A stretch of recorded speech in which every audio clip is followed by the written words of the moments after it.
ہے. کچھ directions court کی بھی تھی اس کی ڈیولپمنٹ کے اوپر. اس میں جو ایشوز ہیں, سڑکوں کا ایشو ہے اور ایشو ہے, اس کے اوپر ہم نے ڈیولپمنٹ کے لیے زیادہ پیسے رکھے ہیں. میں نے اپنے چیف انجینئر صاحبان کو کہہ دیا کہ اس کی فوراً ڈیولپمنٹ کریں. یہ ہے ایک اسپیکٹ. ایک ہمارا جو لانگ اسٹینڈنگ ایشو ہے جس کی وجہ سے میں بڑی شرمندگی محسوس کرتا ہوں, وہ ایشو ہے ایونیو 1. 2003 میں ہم نے لانچ کی, مڈل انکم گروپ کے لوگوں کے لیے تھی, سرکاری ملازمین کے لیے تھی. اس میں کچھ پرابلمز آئیں جس کو ہم ایڈریس نہ کر پائے. اس میں بہت سارے ایشوز آئے. ابھی بھی وہاں پہ ڈیولپمنٹ کے ایشوز ہیں. اس سال اس کے لیے خطیر رقم رکھی گئی ہے. 2 بلین صرف ہم لگا رہے ہیں اس کی ڈیولپمنٹ کے اوپر, تاکہ اس کے جہاں جہاں بھی یوٹیلیٹیز کا یا ماسک کا پارک کا ایشو اس کو ہم سالو کریں. یہ ایک چیز ہے جی. اس کے صرف اب ہمارے 101 پلاٹ رہ گئے ہیں جو کہ ہم نے لوگوں کو ڈیلیور کرنے ہیں.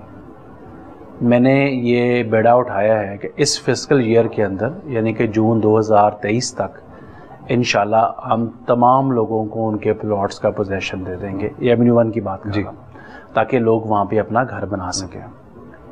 اور اس سلسلے میں کوئی بھی رکاوٹ یا کوئی اور میں تو برداشت نہیں کروں گا. میں بڑا کلیئر اس معاملے کے اوپر.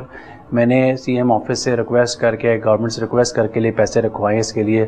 ہم چاہتے ہیں کہ اب اس مشن کو ختم کریں, اس سوسائٹی کو فنکشنل کریں, اور ہم اس کے آپریشن اینڈ مینٹیننس کے ایشوز میں آ جائیں, نہ کہ ہم اس کو ابھی تک لوگوں کو پوزیشن نہیں دے رہے, جس کی وجہ سے ہماری مارکیٹ میں ایل ڈی کے اوپر لوگوں کا ٹرسٹ ڈیفیسٹ بہت زیادہ ہے. یہ بات ایونیو 1 کی جیسے آپ نے فرمایا تھا.